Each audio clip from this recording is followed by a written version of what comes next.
નમસ્કાર. ધોરણ 10 વિષય સામાજિક વિજ્ઞાન, પ્રકરણ 1 ભારતનો વારસો. આપણે આજે હવે પ્રશ્નો અને જવાબો એના વિશે આપણે ચર્ચા કરવાના છીએ. પ્રકરણ આપણા બધા પૂરા થાય. આજે આપણે પ્રશ્નો અને જવાબો, ટૂંકા પ્રશ્નો, જોડકા, ખાલી જગ્યા એની ચર્ચા આપણે અહીંયા કરવાના છીએ. તો આપણે જોઈએ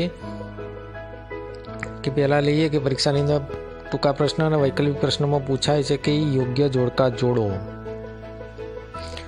તો જોડકા માટે આપણે અ અને બ વિભાગની અંદર કે તરાઈના જંગલો, નદી, એશિયાઈ સિંહો અને રણછોડરાયનું મંદિર.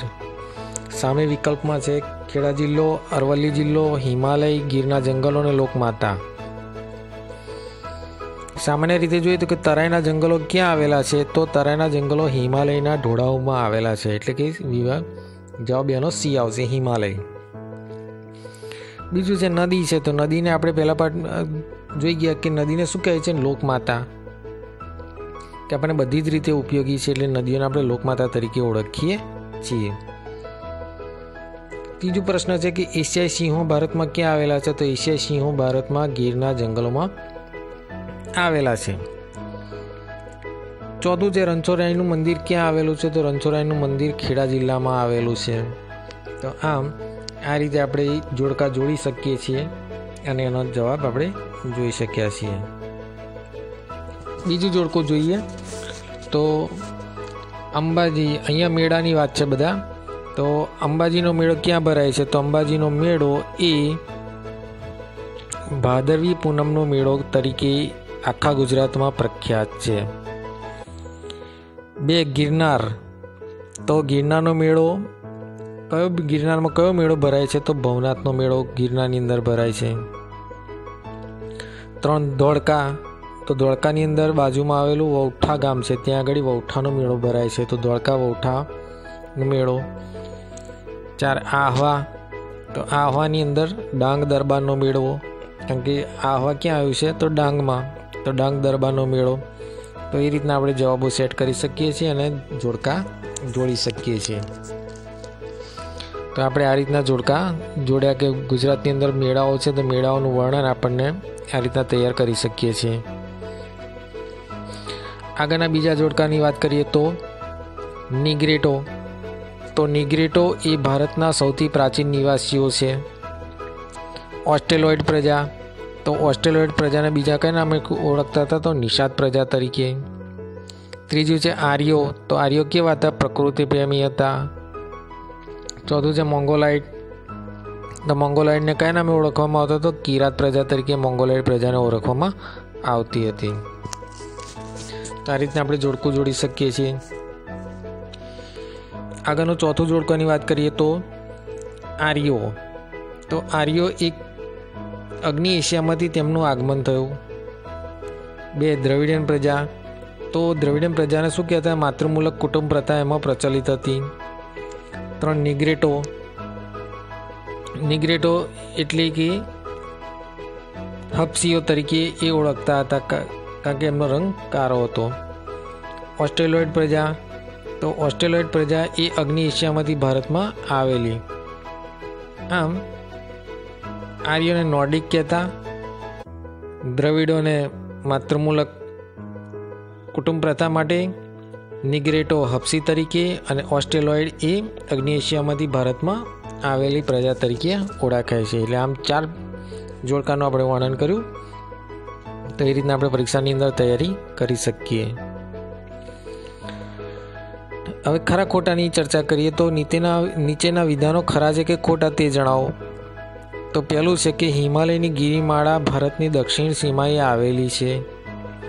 તો આ વિધાન કેવું છે? ખોટું છે. ભારત વિશ્વમાં વિસ્તારની દ્રષ્ટિએ 7મા ક્રમે છે. વિધાન સાચું છે. ભારત વિશ્વમાં જનસંખ્યાની દ્રષ્ટિએ 5મા ક્રમે છે. વિધાન ખોટું છે. ભારત જનસંખ્યાની દ્રષ્ટિએ વિશ્વમાં 2જા સ્થાને છે. ભારતની સંસ્કૃતિમાંથી સચ્ચિત અને આનંદનો અનુભવ પ્રાપ્ત થાય છે. વિધાન સાચું છે. વારસો એટલે આપણને આપણા પૂર્વજો તરફથી મળેલી અમૂલ્ય ભેટ ગણવામાં આવે છે. આ વિધાન પણ સાચું છે. પ્રાકૃતિક વારસો એ કુદરતની ભેટ છે, વિધાન સાચું છે. પ્રકૃતિ સાથેના આપણા વ્યવહારના ઉદાહરણો પંચતંત્ર અને હિતોપદેશની વાર્તાઓમાંથી જોવા મળે છે, વિધાન સાચું છે. નિસર્ગોપચાર, આયુર્વેદિક, યુનાની જેવી ચિકિત્સા પદ્ધતિઓ પ્રકૃતિ પર આધારિત છે, વિધાન સાચું છે. હિમાલય પર્વત એ ભૂમિ આકાર ધરાવે છે, આ વિધાન પણ સાચું છે. આપણી રાષ્ટ્રીય મુદ્રામાં 3 સિંહોની આકૃતિ છે, ખોટું. આપણી રાષ્ટ્રીય મુદ્રામાં 4 સિંહોની આકૃતિ છે. સાંસ્કૃતિક વારસો એટલે કુદરતી સર્જિત વારસો, વિધાન ખોટું છે. સાંસ્કૃતિક વારસો એટલે માનવ સર્જિત વારસો ગણવામાં આવે છે.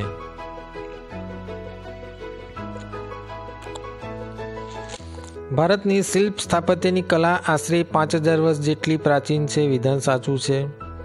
દાઢીવાળા પુરુષનું શિલ્પ એ સિંધુ ખીણની સંસ્કૃતિનો એક પુરાતનત્વ અવશેષ છે, વિધાન સાચું છે. સમ્રાટ અશોકના શિલાલેખ ચાંપાનેરમાં આવેલા છે, વિધાન ખોટું છે. જૂનાગઢની અંદર આવેલા છે શિલાલેખ.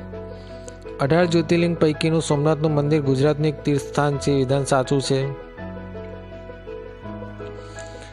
શામળાજીનો મેળો કારતક સુદ 11 થી પૂનમ સુધી ભરાય છે, વિધાન સાચું છે.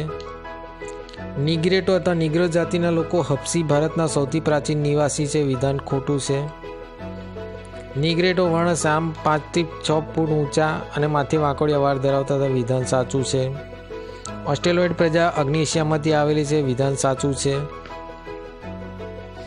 ઓસ્ટ્રેલોઇડ લોકો વર્ણે શ્યામ, લાંબુ પહોળું માથું, ટૂંકું કદ અને ચપટું નાક ધરાવતા હતા, વિધાન સાચું છે.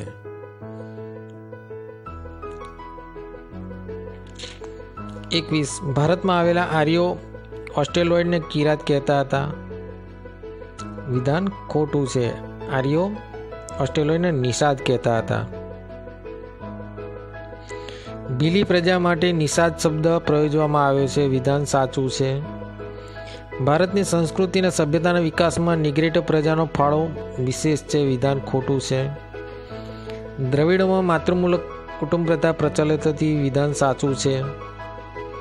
આર્યોમાં ધૂપ, દીપ અને આરતીથી પૂજા કરવાની પરંપરા હતી, વિધાન ખોટું છે. દ્રવિડોમાં ધૂપ, દીપ અને આરતીથી પૂજા કરવાની પરંપરા હતી. આલ્પાઇન લોકો પીળા વર્ણના હોવાથી તેઓને કિરાત તરીકે ઓળખવામાં આવતા, વિધાન ખોટું છે. મોંગોલોઇડ પ્રજા પીળા વર્ણના હોવાથી તેમને કિરાત તરીકે ઓળખવામાં આવતા હતા. ભારતની આર્ય સભ્યતાના નિર્માતા નોર્ડિક લોકો હતા, વિધાન ખરું છે, એટલે કે વિધાન સાચું છે. આમ આપણે આ બધા વિધાનો ખરા અને ખોટા એની ચર્ચા કરી. આગળ આપણે ચર્ચા કરીએ કે નીચેના પ્રશ્નોના 1-2 શબ્દોમાં ઉત્તર આપો. ભારતીય સંસ્કૃતિમાંથી શાનો ઉદ્ભવ થાય છે? તો સત, ચિત્ત અને આનંદનો. પ્રાકૃતિક વારસો કોની ભેટ છે? કુદરતની. કોના દ્વારા અને ભૂમિ દ્રશ્યનું સર્જન જોવા મળે છે? તો ભૂમિ આકારો દ્વારા ભૂમિ દ્રશ્યનું સર્જન જોવા મળે છે. આપણે નદીને શાનું બહુમાન આપ્યું છે? તો નદીને લોકમાતાનું બહુમાન આપેલું છે, જે આગળ આપણે જોઈ ગયા. વિશ્વમાં એશિયાઈ સિંહો ગુજરાતના કયા જંગલોમાં જોવા મળે છે? તો ગીરના જંગલોમાં. આપણી કઈ મુદ્રામાં 4 સિંહો, ઘોડા, હાથી અને બળદની આકૃતિ જોવા મળે છે? તો આપણી રાષ્ટ્રીય મુદ્રા સત્યમેવ જયતેમાં. સાંસ્કૃતિક વારસો એટલે શું? સાંસ્કૃતિક વારસો એટલે માનવ સર્જિત વારસો. ભારતની શિલ્પ સ્થાપત્ય કલા કેટલા વર્ષ જેટલી પ્રાચીન છે? 5000 વર્ષ. સિંધુ ખીણની સંસ્કૃતિના એક પુરાતત્વ અવશેષનું નામ આપો. તો દાઢીવાળા પુરુષનું અથવા નર્તકીની મૂર્તિ એ સિંધુ ખીણની સંસ્કૃતિના પુરાતત્વ અવશેષનું નામ છે. ભારતના સૌથી પ્રાચીન નિવાસીઓ કોણ છે? તો નિગ્રેટો એ ભારતના સૌથી પ્રાચીન નિવાસીઓ ગણાય છે. શ્યામ રંગ, લાંબુ અને પહોળું માથું, ટૂંકું કદ, ચપટું નાક એ કઈ પ્રજાની શારીરિક વિશેષતા છે? તે ઓસ્ટ્રેલોઇડ પ્રજાની શારીરિક વિશેષતા ગણવામાં આવે છે. દ્રવિડોમાં કઈ કુટુંબ પ્રથા પ્રચલિત હતી? તો માતૃમૂલક. કઈ પ્રજા ઉત્તર પશ્ચિમ ચીનમાંથી તિબેટ થઈને ભારત આવેલી? તો મોંગોલોઇડ પ્રજા. પીળો વર્ણ, ચપટો ચહેરો, ઉપસેલા ગાલ અને બદામ આકારની આંખો કઈ પ્રજાના શારીરિક લક્ષણો હતા? તો મોંગોલોઇડ પ્રજાના. કઈ પ્રજા કિરાત તરીકે ઓળખાતી? તો મોંગોલોઇડ પ્રજા. આર્યો બીજા કયા નામથી ઓળખાતા હતા? તો નોર્ડિકના નામથી ઓળખવામાં આવતા હતા. આર્યએ વાયવ્ય ભારતને કયું નામ આપ્યું હતું? તો સપ્ત સિંધુ નામ આપવામાં આવ્યું હતું. ઉત્તરાયણ નૃત્ય મહોત્સવ ક્યાં ઉજવાય છે? તો મોઢેરામાં. 12 જ્યોતિર્લિંગ પૈકીનું કયું મંદિર ગુજરાતમાં છે? સોમનાથનું મંદિર. વડનગરમાં કયો ઉત્સવ ઉજવવામાં આવે છે? તો તાનારીરીનો ઉત્સવ. ભાવનગર જિલ્લામાં કયું જૈન તીર્થ આવેલું છે? તો પાલીતાણા. પાટણમાં કયું જાણીતું તળાવ આવેલું છે? તો સહસ્ત્રલિંગ તળાવ. અમદાવાદમાં કઈ જાણીતી મસ્જિદ આવેલી છે? તો જામા મસ્જિદ. આમ આપણે આજે આ ટૂંકા પ્રશ્નની અંદર જોડકા અને ટૂંકા પ્રશ્નો અને ખરા ખોટાની ચર્ચા આપણે આજે આ ભાગની અંદર કરી. ભાગ 2 ની અંદર આપણે વાત કરીશું ટૂંકા પ્રશ્નો, વૈકલ્પિક પ્રશ્નો અને સવિસ્તાર પ્રશ્નો, કારણો વગેરેની આપણે ભાગ 2 ની અંદર ચર્ચા કરીશું. જય હિન્દ, જય ભારત.